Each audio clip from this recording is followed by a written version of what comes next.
Hi everyone, my name is Mira Wardhaningsih and I'm an Indonesian game developer. I would love to say thank you for We Love Games for this amazing opportunity and also to you guys for tuning in to my video. So this on this occasion, I would love to tell you the story of my journey. I started as a game writer and finally I became game director this year. So yeah, let's get to it. Okay, so basically I started becoming a game developer in 2016. So that's me. That's baby me. That was taken in 2016. I was a university student. I was still in third year of my university, and I don't know that there would be a career in game industry. I I came from a very conventional, traditional family, where where my parents thought that game is for boys, so I've never played any hardcore games. I don't know how to play PlayStation. I didn't know how to play Game Boys, and I only play casual games like The Sims or mobile phone games. And the reason why I got into game industry is because my childhood friend founded an indie studio and she needed a writer. So I was in an English university. I'm sorry, I majored in English literature during my universities, and writing has always been my hobby. So that's why my friend thought that I would be a perfect uh, match to join her indie game studio. And again, I didn't know at all how to become a game writer. So, starting 2017 to 2018, I became a game writer. So, it was a very hard time for me because I have to keep up with the game technical terms. It's so hard to talk to people to my teammates because I don't understand anything at all. They have to constantly explain things to me by comparing those terms to what I know from The Sims. So while they're trying to do that, I also try to learn human as much as it is humanly possible from Gama Sutra, GDC, and extra credit videos from YouTube because who is going to like teach me all this stuff? I didn't know any other game writer. And Indonesian game industry is still very, very, very small at that moment. I only knew two studios that have been doing well. It's Digital Happiness and Agate, but still, I didn't know any of them. And during that time, my old studio tried to develop and publish indie games, but to no avail. It was all of us were still very young and we didn't have anyone to teach us anything. So we kind of tried to do everything by ourselves, but we failed a lot during 2017 to 2018 when I was a mere game writer. And yeah, it's kind of hard because you have to like learn all by yourself and also constantly having to like scrap our works because apparently we couldn't do it, technical problems and stuff. So yeah, so yeah, but in 2018 to 2023, I evolved just like a Pokemon. I became more than just a game writer. I'm still a game writer, but I knew this term called narrative designer at that time. So I always thought I was just a game writer.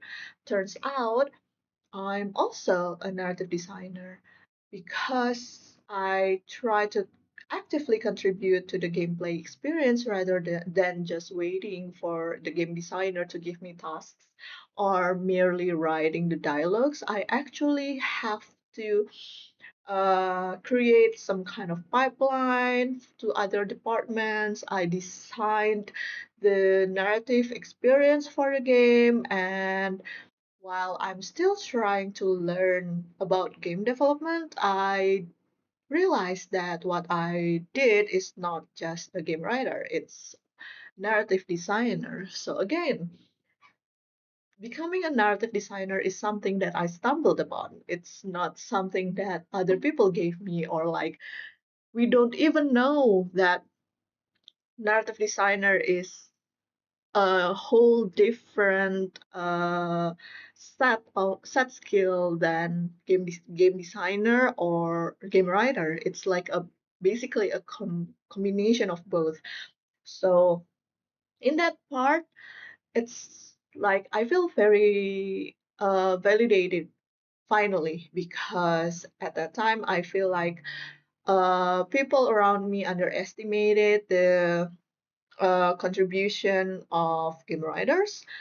So basically, for me to be finally called a designer in a game that I'm developing is a push in my career, and maybe because of that too, and me and my teammate can finally publish games. So yeah, so becoming a narrative designer is not in my bingo card during that era, but turns out I've always been a narrative designer. So yeah. So that's how I became a narrative designer. It's not like I applied to become a narrative designer. I knew it before, but it's like suddenly I've been doing all the job description of a narrative designer, and I asked my studio lead to change my job title, and he agreed. So that's how I became a narrative designer. So I worked as a narrative designer for like 7 years.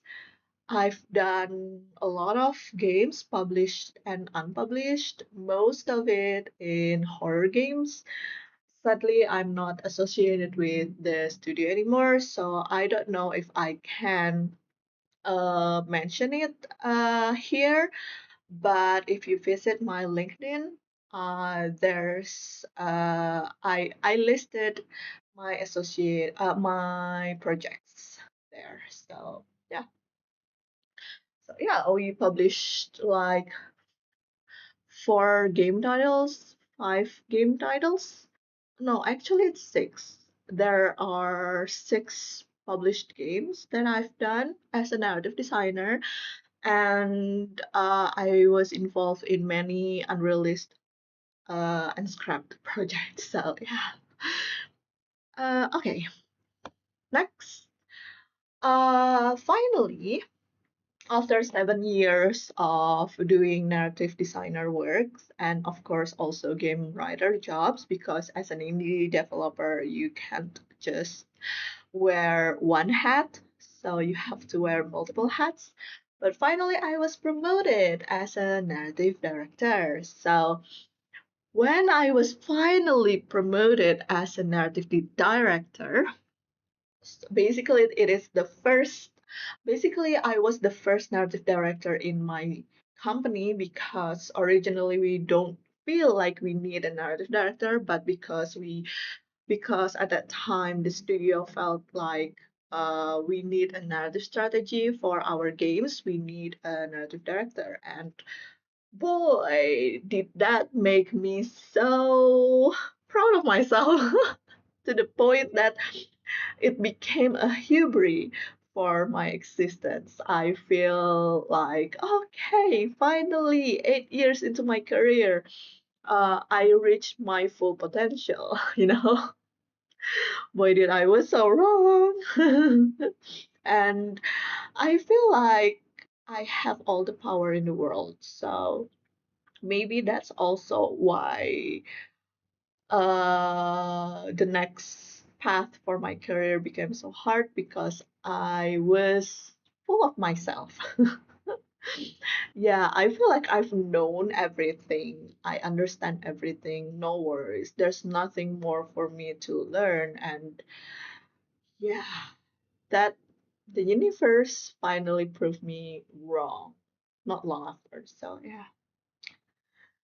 So basically, what I did as a narrative director is I trained new writers and narrative designers, and I decided on the strategy, how the studio should approach the narrative, what kind of story we should create, and also researched and benchmarked other narrative games. So yeah, that's what I did in my 1 year of narrative directors.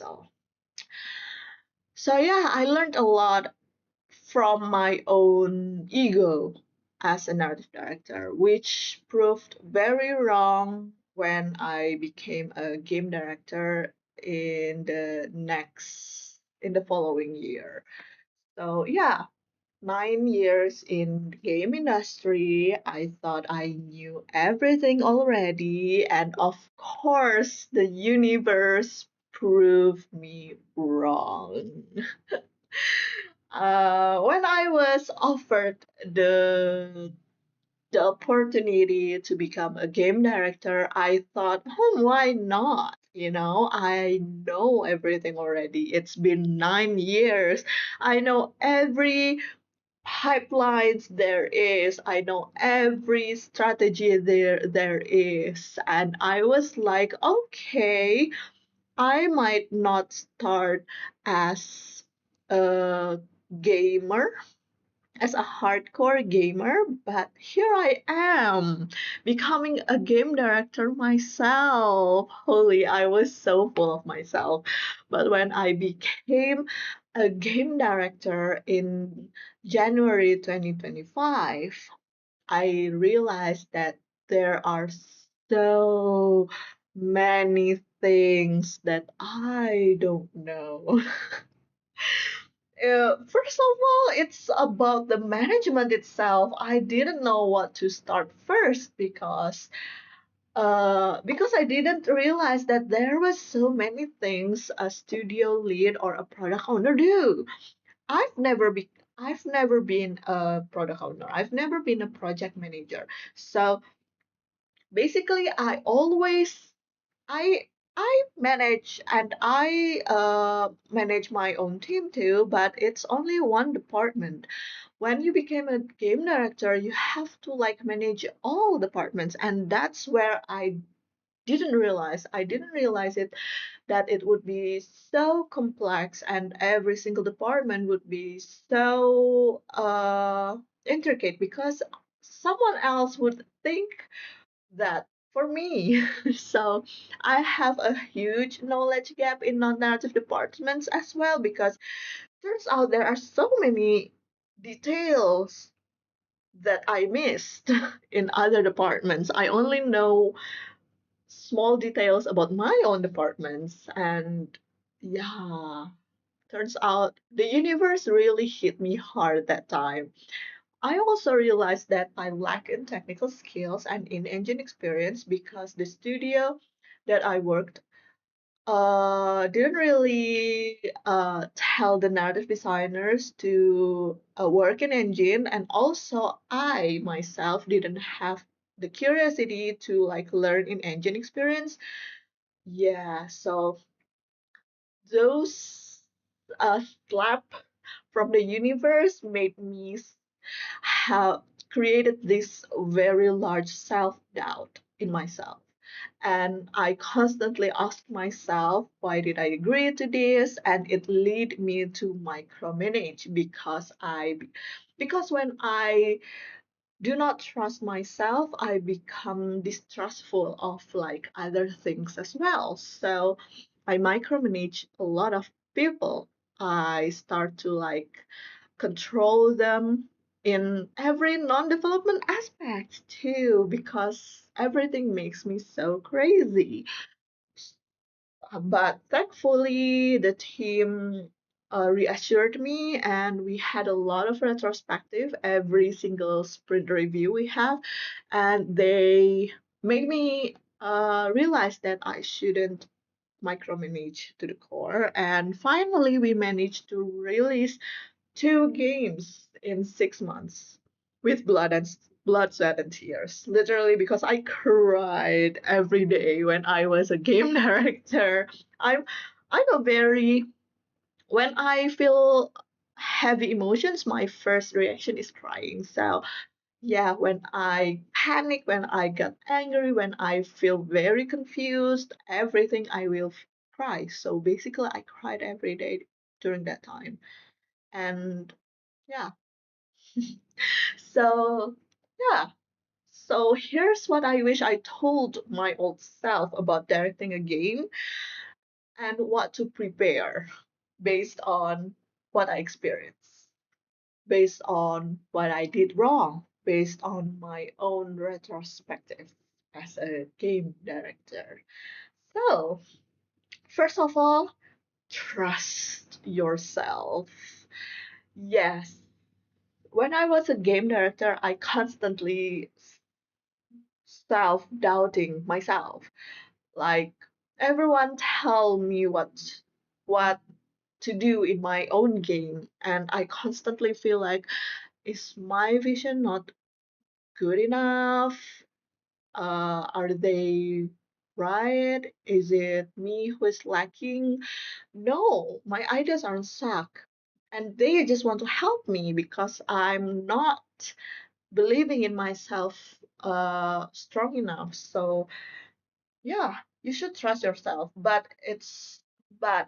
accepting people's opinion does isn't wrong too.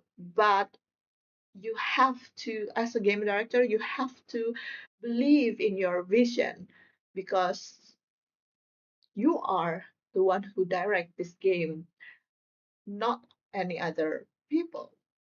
And if you think that other people's opinion can help your vision becomes even greater, then yes, you need to listen to their opinion. But by believing in yourself and by believing in your vision, you are able to discern those opinions, which one is correct and which one is not good enough for your vision. So don't be scared and trust yourself. Don't be like me in the first 2 months of my game directing career. Next, of course, trust your team. Your team is there to help you, and you are there to help your team.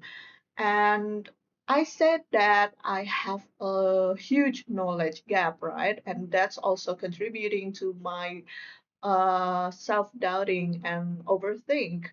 But they know what they're doing, and they also want this game to work well.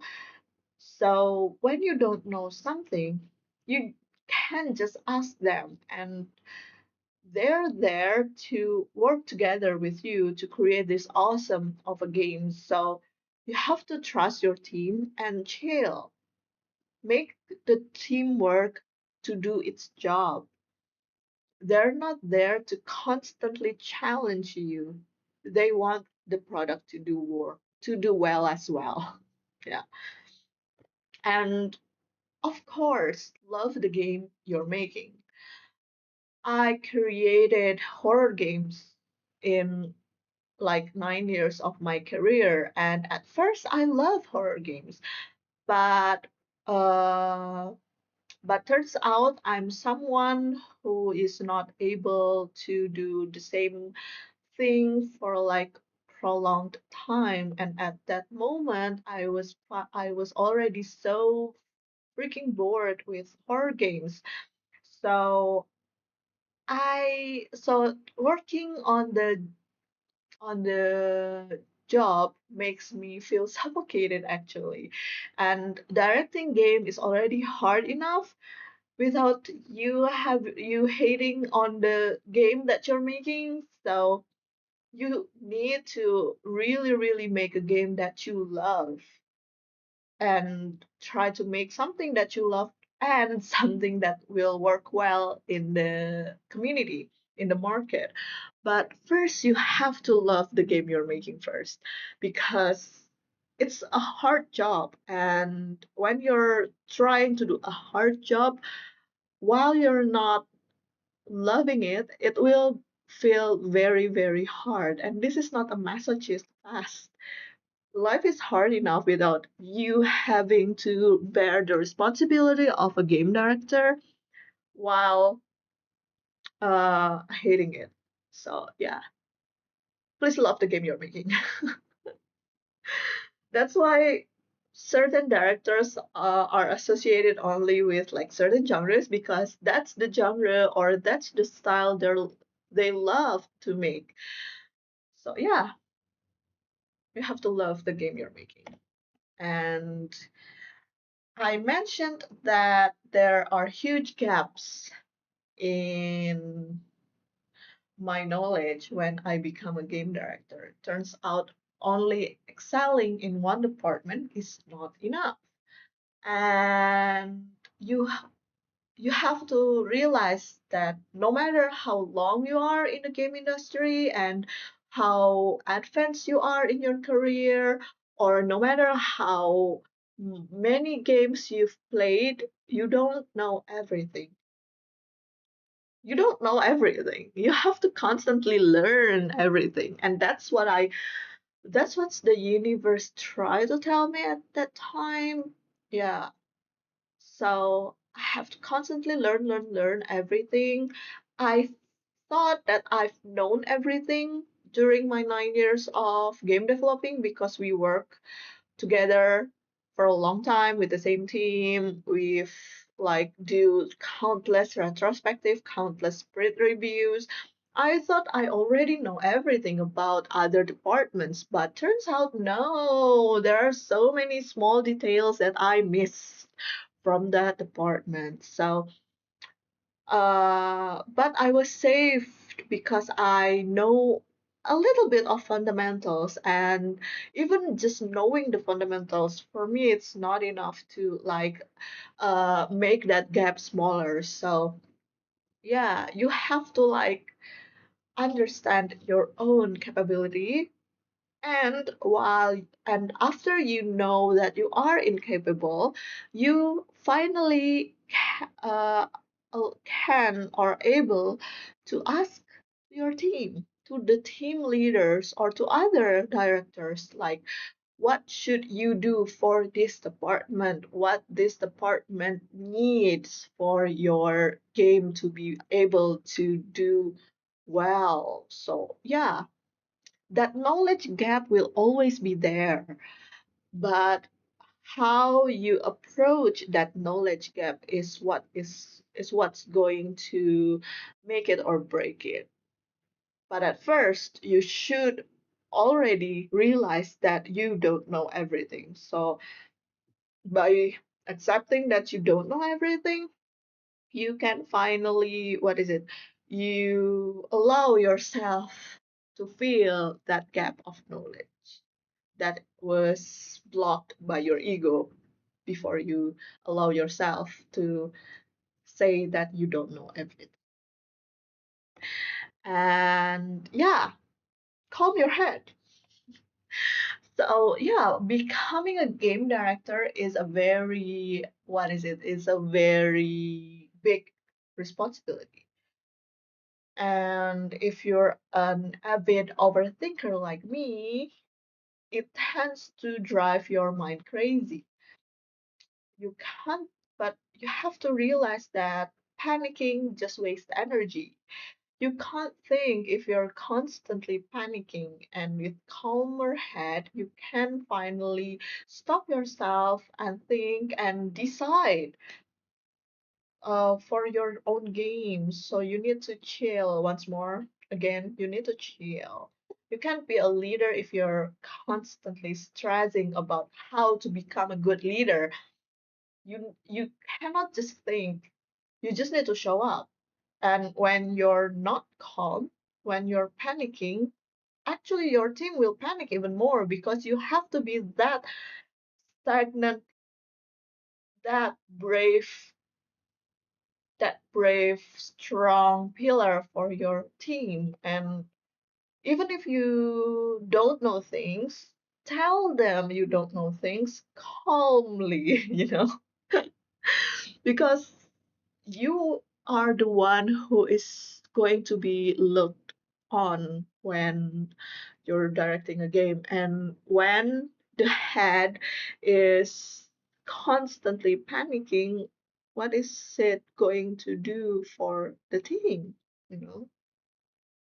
So yeah, I'm not saying that the game director should always be strong or always have to know everything and have all the answers, but at least be calm, you know, be calm first and be a strong presence first so that everyone is at ease and the development and productivity will go well if everyone is calm and cold headed. So yeah, from what I also learned is that you don't have to become the Steve Jobs, you don't have to become the Kojima of game industry. You can be a leader by just show up, be there, be calm, trust yourself, trust your team, constantly learning, and finish your game together with your team. So you don't have to be someone who is something to become a game director. You just need to become a good person and a good teammate. So you can finish what you're doing and what you're developing. So yeah, that's what the talk is about. So that's how I feel when I become a game director. This is not a technical talk. This is more of a retrospective talk on what I experienced as a game director. I hope this can help you in your game development journey, and I wish you well. Thank you so much, and you can send the question and answer in Discord if I'm not mistaken. Thank you.